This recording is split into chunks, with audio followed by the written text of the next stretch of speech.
what if the reason a former president is upset isn't because of, polling data or legislative gridlock or even political rivals, right, but because of, the orbit of Jupiter? Yeah, that is the wild premise we're looking at today. Welcome to the deep dive, everyone. Thanks for being here with us. Today, we're basically looking at a perspective that completely bypasses the traditional dashboard of political science. Totally bypasses it. Right. We aren't looking at economic indicators or voting blocks today. We are literally looking out the window, up at the night sky, and asking the stars why the political engine is making such a weird noise. It's a completely different kind of diagnostic tool. It really is. And we have this singular, highly concentrated piece of source material for today's deep dive. It's an excerpt from a text titled Celestial Reckoning: The Astrology of America's Turmoil. Which is quite the title. Oh, yeah. It packs a punch. Mm-hmm. And this text, it builds its entire premise on one highly specific quotient, followed immediately by just a massive cosmic claim. Yeah, the structure is incredibly striking. Yeah. I mean, the text just point blank asks, why is Donald Trump so upset? Just right out of the gate. Right out of the gate. And it immediately answers that question with, and I'm quoting here, "The planets reveal America's future and the truth about its destruction." Wow. I mean, it's a staggering leap to make in just 2 sentences. It's massive. Now, to be clear from the jump, for everyone listening, our goal today isn't to debate Donald Trump's politics. No, not at all. Nor are we here to, validate the practice of astrology. We're entirely impartial here. Exactly. We're just looking at the text itself. Right. We're simply putting this text under a microscope to figure out why an author would use the mechanics of the solar system to explain modern American gridlock, or personal political grievances. We're treating it entirely as a cultural and rhetorical artifact. Yes, perfectly said. Okay, let's unpack this. We have to start with the specific wording of that setup. What's fascinating here is the deliberate choice of the word upset. Upset, yeah. Right. The author doesn't ask why this political figure made a specific controversial policy decision. Or why his poll numbers are fluctuating or whatever. Exactly. Or how he's navigating international trade. The text zeroes in on a completely subjective, highly personal, emotional state. It's purely about mood. Yes. It completely bypasses any sort of systemic political analysis and goes straight to his mood. It's like trying to figure out why your roommate is in a bad mood by checking the local tectonic plate activity. That is a great analogy. Right. Instead of just asking them if they had a bad day at work, or, trying to debug a computer glitch by looking at the Farmer's Almanac weather forecast. Yeah, you are taking this localized, immediate earthly problem and attributing it to massive, untouchable forces. Which is so strange, because when a political leader exhibits anger or frustration, we normally look for, earthly friction. Right, something tangible. Yeah, like a scandal or dipping economy or a legislative defeat, but this text is literally doing the tectonic plate check. It takes an individual's bad mood and attributes it directly to a planetary alignment.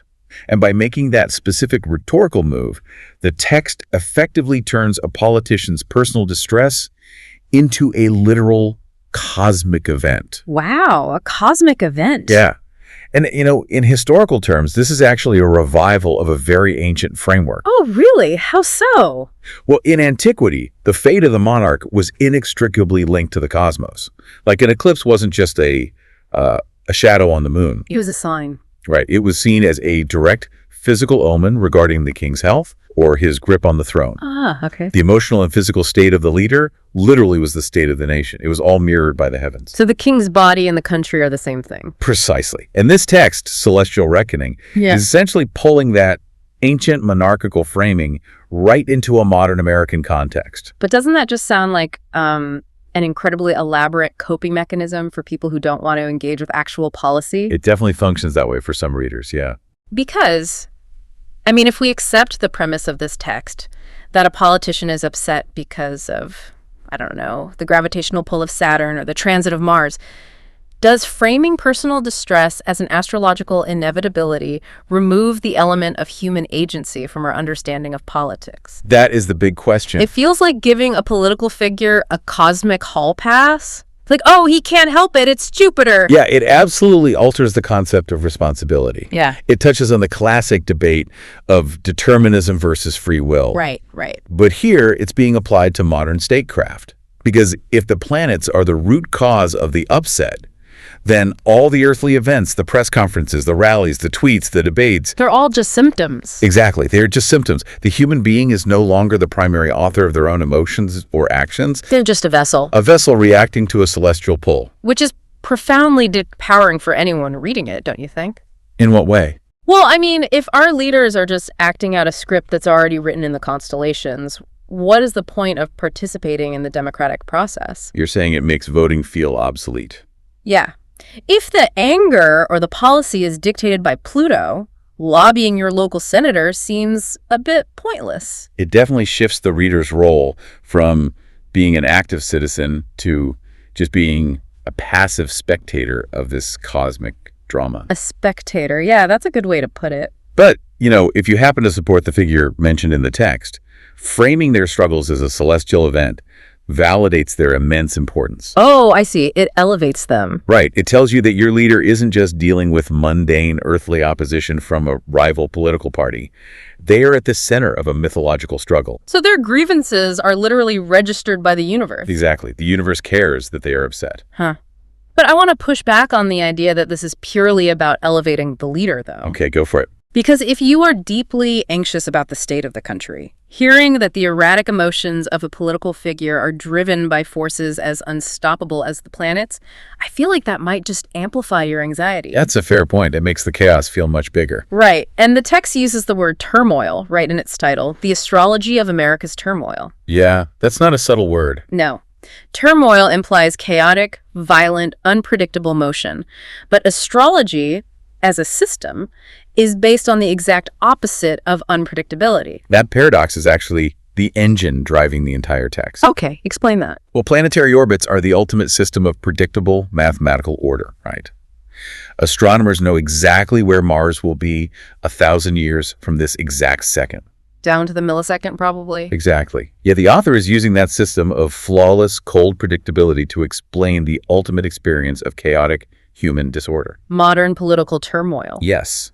And it offers the reader a very strange, specific kind of comfort. Comfort? How is that comforting? Because it says, I know everything on the news feels crazy and erratic right now, but secretly, it's all going exactly according to a highly organized celestial schedule. Oh, wow. Okay, I get it now. It's like finding a blueprint inside a tornado. That's a great way to visualize it. Here's where it gets really interesting, though, because the text doesn't just stop at explaining a bad mood. No, it goes much further. Let's look at the second half of that claim. We start with the micro. Why is Donald Trump so upset? Right. And the answer it provides is the macro. The planets reveal America's future and the truth about its destruction. It's quite the escalation. The massive. We go from one man having a rough day straight to the literal apocalypse of a global superpower. There's absolutely zero middle ground there. None whatsoever. So how does the author justify linking a fleeting emotional state to a predetermined national collapse? Well, if we connect this to the bigger picture, we really have to examine the mechanism the text is implying here. Okay, lay it out for us. In astrology, there's a branch called mundane astrology. Mundane astrology. Got it. Yeah, and it deals with the fate of nations, wars, economies. It's totally separate from natal astrology, which deals with individual birth charts. It's like horoscopes for regular people. Right, but this text collapses the two. Oh, it merges them. Exactly. It suggests that the natal chart, or the personal transits of this specific leader, are so structurally tied to the mundane astrology of the United States. That a trigger in one guarantees a collapse in the other. Yes. It's a massive escalation, and we see that escalation in the vocabulary they use, too. Look at the word reckoning in the title. Yeah, celestial reckoning. It carries this really heavy, almost biblical weight. It really does. I mean, a reckoning isn't just a policy shift. It implies a settling of accounts, right? Like a moral judgment where a debt has been incurred and the universe is coming to collect. It is inherently eschatological. Oh, big word. Yeah. Sorry, it essentially means it deals with end times theology, but here it's being applied to a nation state. End times for a country. Right. When the text claims the planets reveal the truth about its destruction, it deliberately strips away any conditional phrasing. Like it doesn't say might. Exactly. It doesn't argue that America might decline if certain economic indicators continue to drop. It frames destruction as a fixed, non-negotiable destination. And it claims the planets reveal this truth. I mean, those two words, reveal and truth, are doing an incredible amount of heavy lifting there. Oh, absolutely. They're authoritative words. Right. The author isn't saying, hey, here is my theory based on observable data, let's debate it.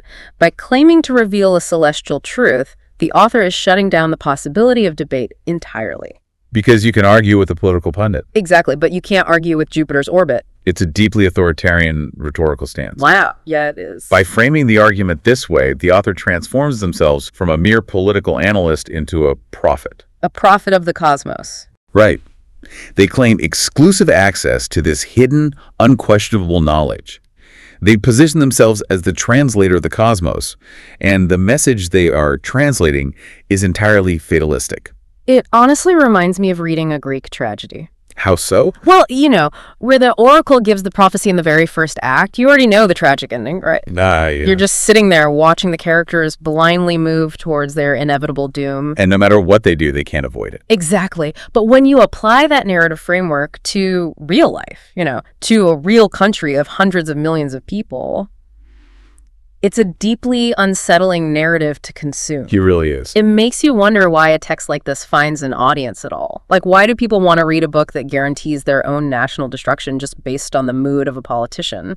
I think you had to think about the psychological burden of the modern information age. The burden. Yeah. We are definitely burdened right now. Right. We are constantly inundated with disconnected, chaotic events happening simultaneously across the globe. It's just a constant fire hose of news. Every single day, we see institutional failure, political gridlock, economic destruction. The sheer volume of earthly data is just overwhelming. It is. It's too much for one person to process. And human beings are biologically wired as pattern-seeking animals.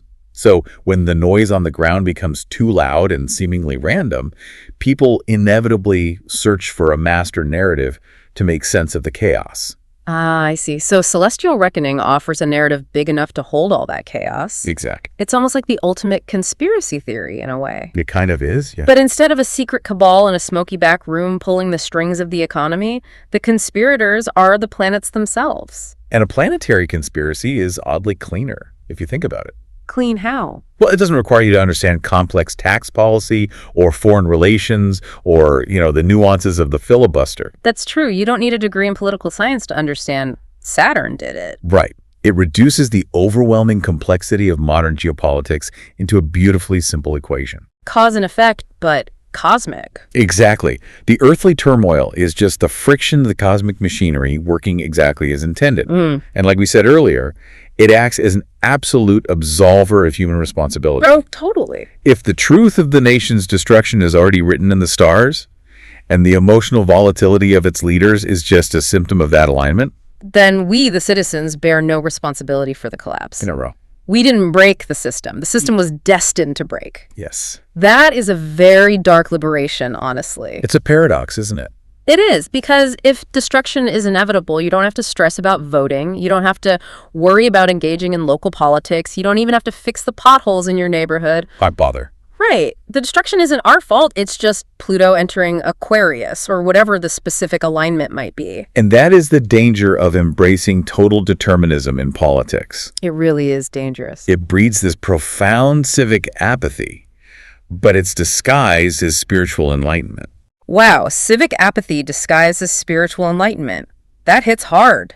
The text forces a direct, inescapable line between a mundane human emotion like being upset and a permanent catastrophic outcome, which is destruction. And the juxtaposition of those two concepts forces the reader's brain to try and bridge that massive gap. Right, because inherently it doesn't make sense. No. The reader has to imagine how one man's bad mood could possibly be the linchpin for the end of a global superpower. And the only bridge vast enough to connect those two drastically different scales is the cosmos. The planets are literally the only rhetorical device big enough to carry the weight of that leap. That leap is exactly what makes the text so potent for a certain type of reader, isn't it? I think so, yeah. It completely bypasses rationality and appeals directly to a sense of grand, tragic destiny. Like they're part of a movie. Exactly. It implies that we are living in a uniquely monumental time. Sure. I mean, if the destruction of your society is a cosmic imperative, it makes the present moment feel incredibly significant. It's like the ultimate main character syndrome, but applied to an entire political era. That's a perfect way to describe it. Our problems aren't just normal historical problems. They are literally earth-shattering and mapped out by the galaxy. Yeah, it elevates the everyday struggle.